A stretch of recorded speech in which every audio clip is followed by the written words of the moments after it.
Resulta que yo les he dicho que vengo del ateísmo. El año 92 yo estaba en mi consultorio cuando me buscaron y me dijeron que había una imagen de un Cristo que tenía efusiones de lágrimas cristalinas y de sangre.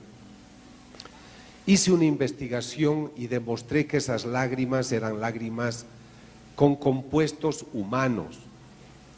Pero el año 95, en la ciudad de Cochabamba, Bolivia, una imagen de yeso de 32, 33 centímetros de altura empezó a tener efusiones de un líquido rojizo. Acá pueden ver el momento en el cual se toma una de esas pequeñas muestras, pero la experiencia se repite en otras oportunidades y se puede ver ese líquido rojizo. En algunos momentos se ve sangre, o sea, el líquido rojizo, pero también un líquido cristalino. Nosotros utilizamos unos tubos que se llaman tubos de hematocrito, donde podemos extraer por succión una de estas sustancias. Yo la deposito en uno de los tubos de ensayo y quisiera que vean en las imágenes de la derecha que lo que eran lágrimas se han secado y ha quedado como residuo unos cristales de sal. ¿Cómo puede ser eso en una imagen de yeso? Durante la investigación, algunas personas piensan que estos líquidos que le salen a la imagen de la derecha se deban a alguna descomposición de los colores, de los pigmentos, y que por eso sale esa sustancia. Entonces yo compro otra imagen, la pongo a su lado durante muchos años y esta segunda imagen nunca tuvo esas efusiones, o sea, no era un problema de los pigmentos. Quisiera que se concentren en la parte de la frente, donde en el círculo pueden observar que se han formado unas costras. He tomado una muestra de esa costra. Aquí ven el instante en el cual yo tomo, ese jovencito soy yo por si acaso, y llevo esa muestra a los laboratorios para que se haga un análisis en la Universidad de Sydney, Australia. Este profesor demuestra que se trata de sangre humana, pero luego hay un instante sumamente interesante de la investigación donde ellos, luego de analizar esta costra que ustedes ven en este momento está siendo succionada, se hace un análisis especializado y este doctor amplía a través de su microscopio electrónico, amplía la imagen más de 10.000 veces y el resultado les va a sorprender porque él indica que 2/3 corresponden a lo que es sangre humana, pero el otro tercio es la punta de una espina. Y pues cuando él nos muestra la espina, hace un análisis molecular estudiando los depósitos de agua que hay dentro de las celdas de esta espina. Aquí están el estudio molecular y él indica que se trata de una espina típica de países áridos y particularmente crece a la base de las palmeras de dátiles. Esto no existe en Cochabamba, Bolivia, por lo tanto llama la atención encontrar ese tipo de espina. Cuando yo hago estas investigaciones me debo colocar delante de la estatua durante muchos días, durante muchas horas, hasta ver el momento en el cual hay el brote.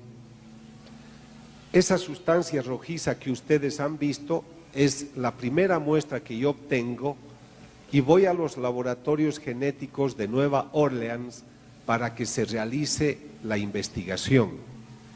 Los estudios que hacemos son estudios que se denominan a ciegas, porque no puedes avisar a los técnicos de dónde proviene esta muestra.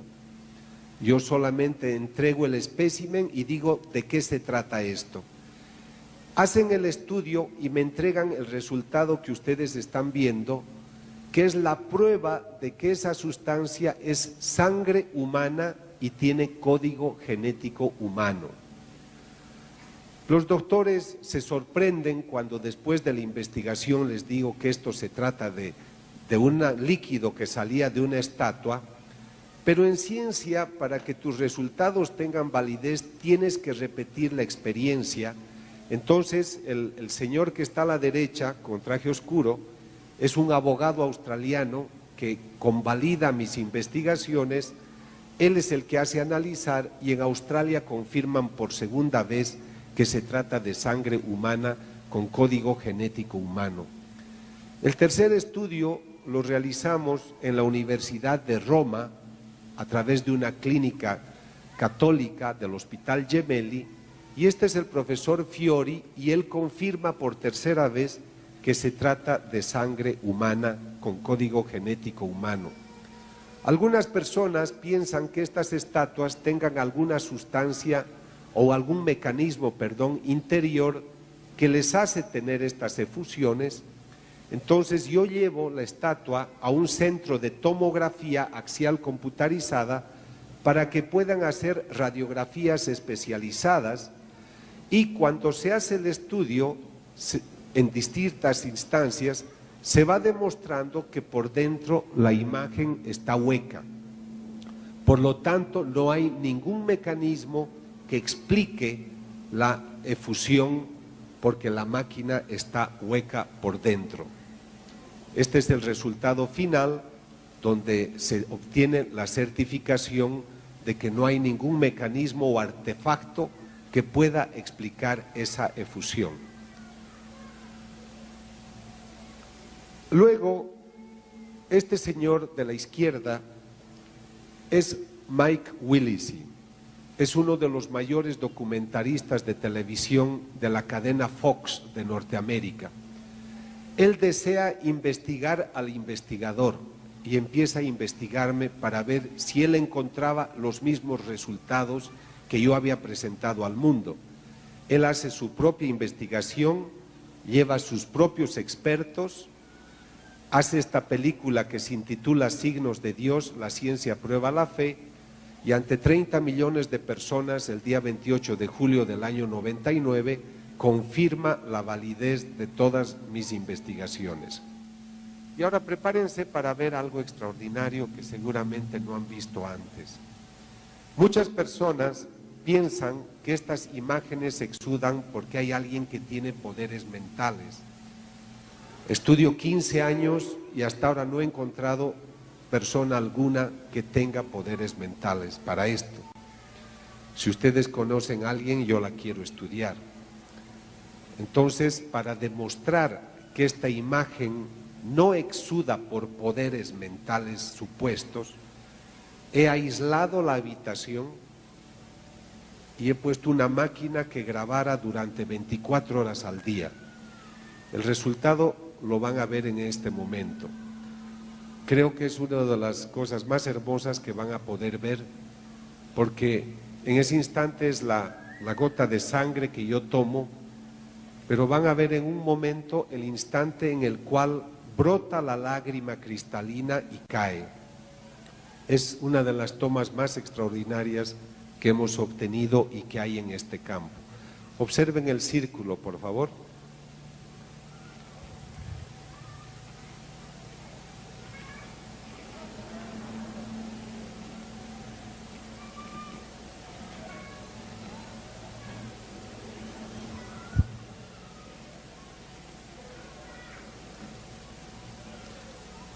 La gota del ojo izquierdo se ha depositado en el bigote. Creo que este video se llama Las piedras gritarán, creo que lo encuentran allá. Debido a estos resultados, el obispo del lugar convalidó el caso y autorizó la veneración de la imagen. Con mis investigaciones lo que yo trato es que la ciencia se ponga al servicio del discernimiento de las autoridades de la Iglesia. Y aquí voy a la parte final de esta presentación. Cuando las autoridades de la Iglesia se enteraron de que yo hacía estas investigaciones, el cardenal Jorge Bergoglio de Buenos Aires me mandó una carta porque me dijo que en su diócesis de Buenos Aires habían 2 hostias que habían exudado un líquido rojizo. Entonces, como me hablaron que unas hostias habían sangrado, yo quise saber si en la historia de la Iglesia había o existían algunos otros casos parecidos. Me enteré que en una población de Italia que se llama Lanciano, en el siglo VIII, un sacerdote de la orden de San Basilio estaba celebrando la misa, este es en el lugar de los hechos, y dudó si Cristo estaría presente en la Eucaristía. Cuando dudó, la hostia se volvió sangre y luego se volvió una sustancia sólida.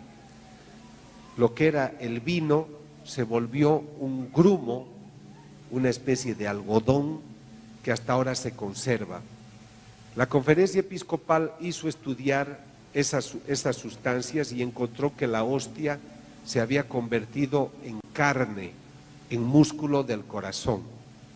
Y lo que ustedes están viendo es el músculo del miocardio y corresponde al ventrículo izquierdo. El profesor Odoardo Linoli de la Universidad de Siena hizo la investigación. Él demostró que la carne era corazón y la sangre era sangre humana de tipo AB, parecida a la sangre, del mismo tipo, que la sangre de la sábana santa.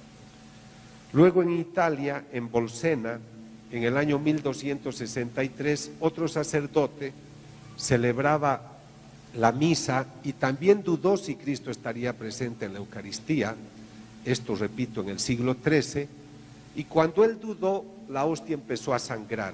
Él la puso en el corporal, que es el que ustedes pueden ver, y pues se conservó hasta el día de hoy. El Papa Urbano IV estaba en ese lugar y aprobó el caso sucesivamente, y gracias a ese milagro él instituyó la fiesta de Corpus Christi. Luego, en otra población de Italia que se llama Casia, en el siglo XIV, esto tiene que enseñarnos a tener mucha reverencia con la Eucaristía. Un sacerdote estaba poniéndose muy tibio con la Eucaristía. Entonces un día le llaman a que lleve la comunión a un enfermo. Y él toma la hostia y la pone en medio de un libro. Y se va a llevar la comunión a ese enfermo. Cuando le quiere dar la comunión, se da cuenta que la hostia se ha pegado a las hojas del libro. Y si ustedes ven esta imagen, tiene un cuadrado alrededor, porque es la hostia que está pegada al papel del libro que el padre llevó. Esto yo debo recalcar porque era una desatención del sacerdote, y evidentemente cuando él vio sangre pues se asustó y se preocupó por su actitud. Muchas veces nosotros comulgamos sin meditar, sin pensar, sin prepararnos. Hay gente que comulga sin cumplir los requisitos para ello. A veces no tenemos el tiempo para ir a conversar con el Señor delante del Santísimo. Yo quisiera que uno de los frutos de este encuentro también sea la revalorización en nuestras vidas de lo que es la presencia de Cristo en la Eucaristía. Yo les voy a mostrar en este momento mi investigación, van a ver maravillas, pero quisiera que se vayan preparando a entender que el Señor dijo: yo no me puedo marchar y dejarlos abandonados a ustedes, por eso yo les dejo mi cuerpo y me quedaré con ustedes siempre. Y el Señor hace algo que ninguna madre ha hecho. Para amar, para demostrar su amor a los hombres, nos deja su propia carne. Ninguna madre se ha secado un pedazo de carne para darle de comer a su hijo, pero Cristo sí lo hace. y se queda en un tabernáculo 24 horas al día esperando que vayamos a visitarlo. Y en muchos países se cierran las iglesias porque no hay gente que vaya a conversar con el Señor. Entonces estos eventos místicos se han repetido en muchos lugares del mundo. El último es el de Betania, Venezuela, donde esta hostia sangró el año 91.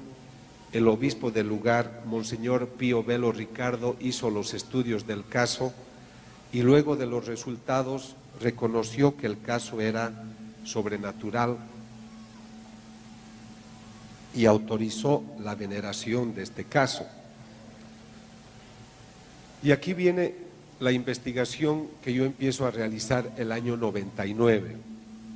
El 15 de agosto del 96, una persona recibió la hostia en la mano y se le cayó al suelo. Como estaba en el suelo, dijo: está sucia, ¿para qué voy a comulgar eso? Y la persona se salió. Otra persona más respetuosa de la hostia consagrada la levantó y le avisó al padre Alejandro P.C. que esa hostia estaba en el suelo. Entonces el padre la levanta y la coloca en un recipiente con agua para que se disuelva y la lleva a su tabernáculo. Repito, el 15 de agosto del 96. 11 días más tarde, él va a ver si es que en el tabernáculo esta hostia ya se ha disuelto en el respectivo recipiente y encuentra que tiene unas muestras de un color rojizo. Y el color rojizo toma luego toda la hostia. Van a consultarle al arzobispo, siempre el año 96, pero el arzobispo, que era muy mayor, dice: mira, esta es una cosa muy complicada, no hagan nada, guarden la hostia hasta otro momento.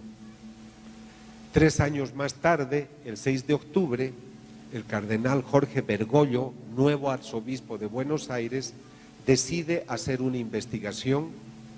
Él llama al Vaticano y Monseñor Girotti, que es el responsable de mis investigaciones, le dice que puede buscarme para que yo haga la investigación. Entonces voy a entrevistar a los sacerdotes que han visto el caso, tomo las muestras, son 2 muestras que debo analizar. Ahí estoy tomando una en un tubo, ese jovencito soy yo.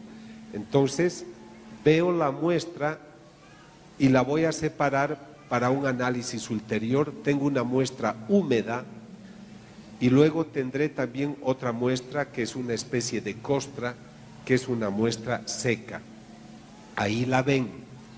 Las 2 muestras, el día 21 de octubre del año 99, llevo a los laboratorios de California, de Forensic Analytical, y el día 26 de enero me dicen que se trata de sangre humana y que tiene código genético humano.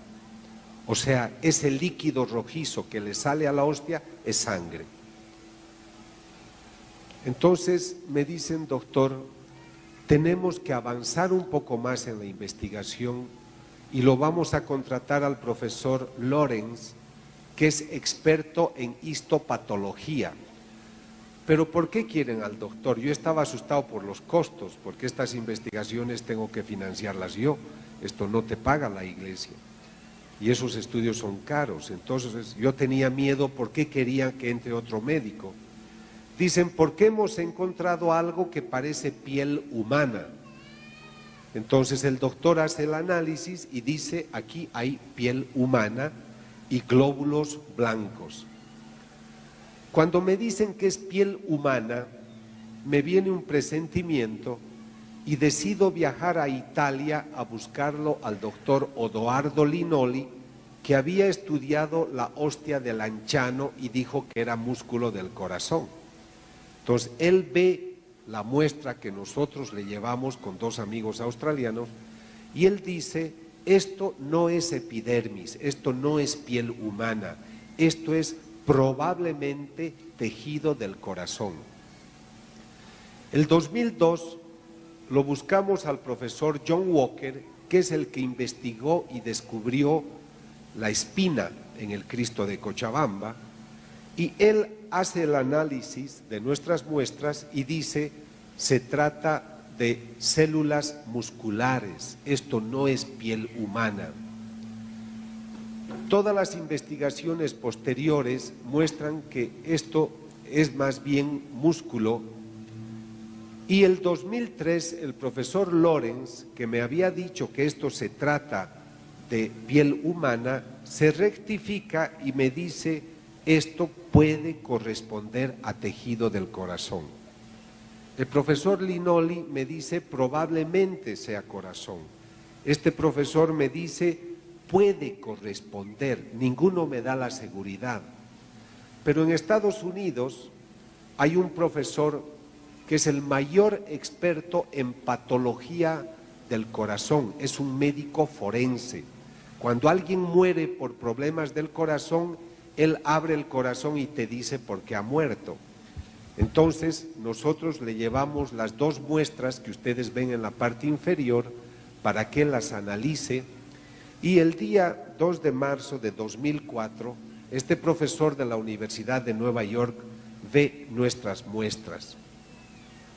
¿Qué es lo que este profesor dice? El 20 de abril de 2004, o sea, ya son 5 años hasta ese momento de mi investigación, él accede a una entrevista personal.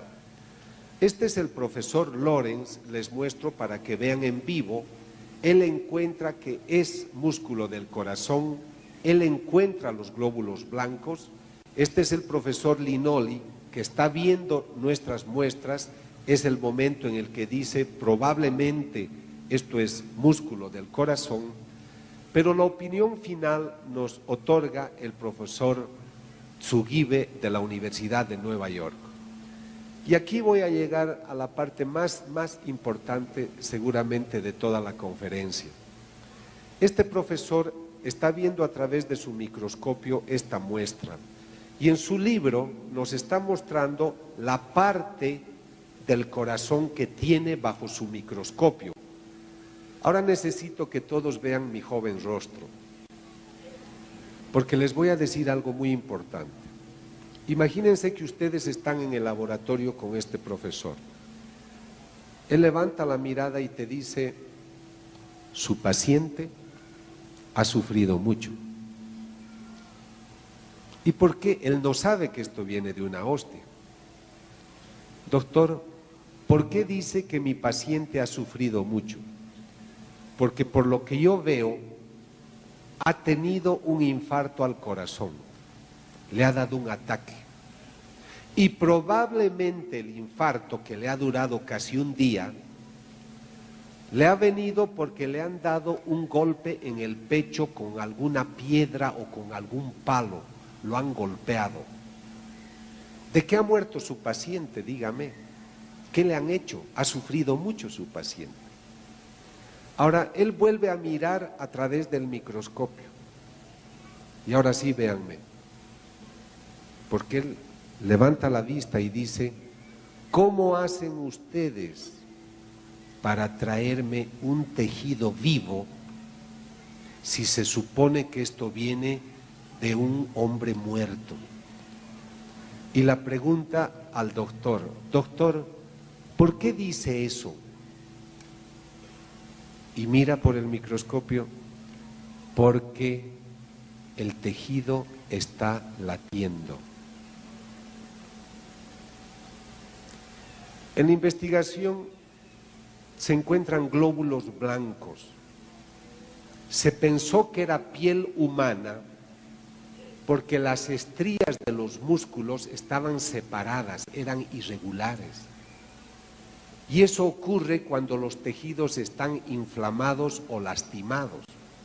Entonces, en el primer estudio no se pudo determinar, pero llamó la atención que habían glóbulos blancos.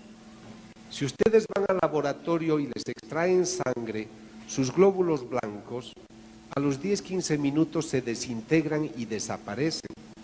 Todos estábamos sorprendidos que desde el año 1996 hasta el presente, hasta el 2005, los glóbulos blancos estuvieran activos.